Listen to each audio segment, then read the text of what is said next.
안녕하세요. 꿈 있는 미래의 변상선 목사입니다. 이 시간 지저스토리 약속의 성취 4단원 3과 교사치 침서 강의를 진행하도록 하겠습니다. 먼저 3과의 제목을 살펴보도록 할까요? 전쟁의 시작입니다. 읽을 말씀은 사사기 20장 17절에서 35절입니다. 레위 사람의 첩이 기브아 사람들에게 무참히 능욕당하고 죽는 끔찍한 사건이 발생합니다. 레위 사람은 그 첩의 시신을 12토막으로 나누어 이스라엘 각 지파에 보내고 이를 본 이스라엘은 큰 충격에 빠지게 됩니다. 이 사건을 해결하기 위해 모든 지파가 미스바에 모였고 그 수는 무려 40만 명에 달했습니다. 미스바에 모인 사람들은 레위 사람에게 사건의 경위를 듣고 베냐민 지파에게 이 일에 연루된 불량배들을 넘길 것을 요구합니다.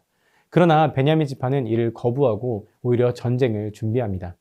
베냐민 지파의 군사는 기브아의 용사 700명과 베냐민 자손 2만 6천 명으로 40만 명에 달하는 이스라엘 군대에 비하면 매우 적은 숫자였습니다. 그럼에도 베냐민 지파는 자신들의 성읍 기브아를 끝까지 감싸며 싸움을 선택합니다. 이렇게 이스라엘과 베냐민 사이에 전쟁이 시작됩니다.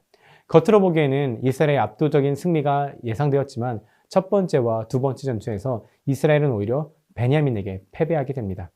이에 이스라엘 자손은 베델로 올라가 날이 저물도록 금식하며 번제와 화목제를 드리고 하나님 앞에 엎드립니다. 하나님께서는 내일은 그들을 내 손에 넘기리라 라고 말씀하십니다. 세 번째 전투에서 하나님께서 베냐민을 치시자 이스라엘은 승리를 거두게 됩니다. 이날 이스라엘 자손이 죽인 베냐민 자손의 수는 2만 5천 명에 이르렀습니다. 두 번의 패배 이후 하나님의 도우심으로 마침내 승리를 경험하게 됩니다. 이 사건은 중요한 사실을 보여줍니다. 이스라엘은 더 많은 군사를 가지고 있었지만 자신의 힘만을 의지할 때는 패배했습니다. 그러나 하나님 앞에 나아가 그분의 뜻을 구할 때 비로소 승리를 얻게 되었습니다.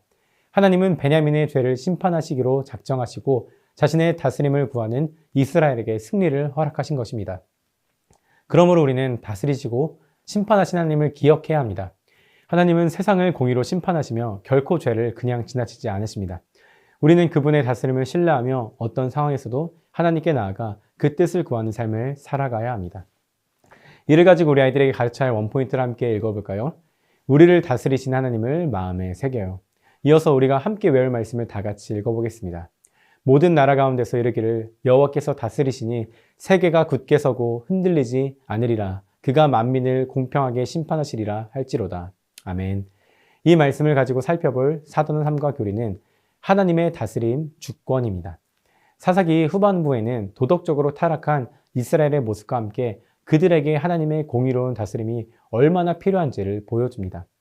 베냐민 지파의 악행으로 인해 이스라엘 지파 간에 전쟁이 일어나게 되었고 이 사건은 이스라엘이 하나님의 법이 아닌 자기 기준으로 살아갈 때 어떤 혼란이 발생하는지를 잘 드러냅니다. 그러나 이 전쟁의 중심에는 여전히 하나님의 주권이 있었습니다. 하나님은 자신의 뜻에 따라 모든 상황을 다스리셨습니다. 하나님은 온 세상을 공평하게 정의로 심판하시며 결코 무질서와 제약을 그냥 두지 않으십니다. 그러므로 우리는 공의롭고 신실하게 다스리시는 하나님을 기억하며 그분의 다스림을 신뢰하고 순종하는 삶을 살아가야 합니다. 이제 웰컴 활동을 살펴보도록 하겠습니다. 웰컴 활동의 제목은 정답과 오답입니다. 어떻게 하면 한 번 틀린 문제를 다시 틀리지 않을 수 있는지 친구들과 나눠보세요. 이런 질문을 가지고 학생들과 나눠주시면 됩니다. 그리고 이어서 이렇게 인도해 주시면 됩니다. 잘 나눠서 고마워요. 시험 문제를 풀고 틀린 문제를 제대로 확인하지 않으면 다음에 또 같은 문제를 틀릴 수 있어요. 다음 시험에서 정답을 맞히기 위해서는 잘못된 부분을 정확히 확인해야 해요. 오늘 말씀에는 잘못된 길을 가는 베냐민과 그들을 다스리고 심판하시는 하나님의 모습이 나와요. 다스리고 심판하신 하나님을 어드벤처를 통해 자세히 한번 살펴보도록 할게요. 이렇게 웰컴 활동을 인도해 주시고 어드벤처로 넘어가 주시면 됩니다. 다음으로 어드벤처입니다. 어드벤처 세 가지의 질문을 통해서 말씀을 살펴보도록 하겠습니다. 첫 번째 질문입니다. 베냐민 자손과의 두 번의 전쟁에서 모두 패한 이스라엘 자손은 베델로 올라가 무엇을 했나요? 정답은 울며 날이 저물도록 금식하고 하나님께 번제와 화목제를 드립니다. 이스라엘 자손은 베냐민 자손과의 두 번의 전쟁에서 모두 패했어요. 두 번의 패배를 경험한 이스라엘 자손은 베델에 올라가 울며 날이 저물도록 금식하고 하나님께 번제와 화목제를 드렸어요. 하나님의 은혜를 구하며 하나님이 주시는 방법을 간구한 거예요. 두 번째 질문입니다. 하나님이 전쟁을 앞둔 비나스에게 말씀하신 것이 무엇인가요? 정답은 내일 베냐민 자손을 이스라엘 자손에게 넘겨주겠다고 말씀하십니다. 전쟁을 앞둔 비나스는 하나님께 우리가 다시 나아가 내 형제 베냐민 자손과 싸우리이까 말리이까라고 여쭈며 하나님의 뜻을 구해요. 하나님은 비나스의 말을 들으시고 내일은 내가 그를 내 손에 넘겨주리라고 말씀하세요. 이스라엘 자손은 베냐민 자손과의 두 번의 전쟁에서 모두 패했지만 하나님은 내일 그들을 이스라엘 자손에게 넘겨주겠다고 말씀하세요. 마지막 세 번째 질문입니다. 이스라엘 자손이 베냐민 자손과의 전쟁에서 승리한 이유는 무엇인가요? 정답은 하나님이 베냐민을 쳐서 당일 이스라엘 자손이 베냐민 자손 25,100명을 죽입니다. 내일은 내가 그를 내 손에 넘겨주리라고 하나님의 말씀을 들은 이스라엘 자손은 다시 베냐민 자손과의 전투를 시작해요. 두 자손 사이에 치열한 전투 가운데 하나님이 베냐민 자손을 치셨어요. 그날 이스라엘 자손이 죽인 베냐민 사람은 25,100명이었어요. 두 번의 전쟁에서 패한 이스라엘이지만 하나님이 그들과 함께 하셨을 때 베냐민 자손을 이길 수 있었어요. 이 말씀을 가지고 밸류 질문을 이어서 할게요. 첫 번째 모두 질문입니다. 이스라엘 자손은 베냐민 자손과의 전쟁에서 두 번 패했어요. 더 많은 군사를 가졌던 이스라엘 자손이 패배한 이유는 무엇인가요?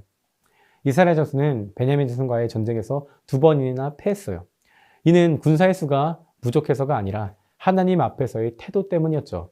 이스라엘 자손은 처음부터 단순히 누가 먼저 싸워야 할지 묻는 형식적인 모습으로 하나님께 나아갔고 두 번째 역시 여전히 자기 힘을 의지하며 싸우다 큰 패배를 경험했어요. 그 후에야 이스라엘 온 백성은 하나님 앞에 모여 울며 금식하고 번제와 화목제를 드리며 철저히 회개했죠. 그렇게 하나님만을 의지할 때 비로소 하나님이 승리를 약속하시고 세 번째 전쟁에서 이기게 하신 거예요. 다음으로 서로 질문입니다. 이스라엘 자손이 베냐민 자손과의 전쟁에서 끝내 승리한 이유는 하나님이 악한 기부한 사람들을 옹호한 베냐민 자손을 심판하셨기 때문이에요. 악을 다스리고 심판하시는 하나님을 보면 어떤 생각이 드나요? 하나님은 악한 기부한 사람들을 옹호한 베냐민 자손을 심판하시기 원하셨어요. 그들의 죄악은 절대 용서받을 수 없던 일이었죠. 하나님은 악을 지켜만 보시는 분이 아니에요. 반드시 악을 다스리고 심판하시는 분이에요. 하나님은 거룩하신 하나님으로 죄와 결코 함께 하실 수 없는 분이기 때문이에요.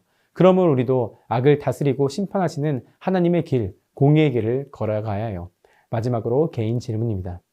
하나님은 다스리고 심판하시는 분이라는 것을 안다면 내 삶은 어떻게 달라져야 할까요? 하나님은 다스리고 심판하시는 분이에요. 그 사실을 안다면 우리는 매사에 신중하게 하나님의 뜻을 구하며 하나님의 통치 앞에 순종해야 해요. 하나님은 죄를 지켜만 보고 계시지 않아요. 하나님이 어떤 분이신지 안다면 매일의 삶에 회개가 있어야 해요. 우리는 하나님으로부터 멀어져 있는 우리의 모습이 있는지 매일 점검하며 살아가야 해요. 이렇게 밸류 질문과 답을 정리하시면 됩니다. 이어서 어떻게 악을 다스리시고 심판하시는 하나님을 의지하며 살아갈 수 있는지 인커리지를 통해 알아보고 실천해 보도록 할게요. 마지막 인커리지 활동입니다. 필사 미션이네요. 이렇게 안내를 해주시면 됩니다. 하나님은 악을 다스리시고 심판하시는 분이에요. 악을 행했던 베냐민 지파는 하나님의 심판을 받았어요. 공의의 하나님을 기억하며 아래 빈칸에 시편 96편 10절을 적어보세요. 시편 96편 10절을 적으며 다스리고 심판하시는 하나님을 마음에 분명히 새겨보세요. 그렇게 함으로써 한 주간 승리하는 친구들 되기를 바랍니다. 오늘 배운 내용을 통해 하나님께 드리는 나의 다짐을 기도 제목란에 적어보세요. 다 적었으면 선생님이 대표로 기도하고 4단원 3과 공과 공부를 마치도록 할게요. 이렇게 안내를 해주시면 됩니다. 오늘 3과를 통해 우리를 다스리시는 하나님을 마음에 새겨야 한다는 사실을 배웠습니다. 이번 한 주 모든 청소년들과 그 가정이 우리를 다스리시는 하나님을 마음에 새기며 살아가길 소망합니다. 이상으로 3과 교사 지침서 강의를 마치도록 하겠습니다. 감사합니다.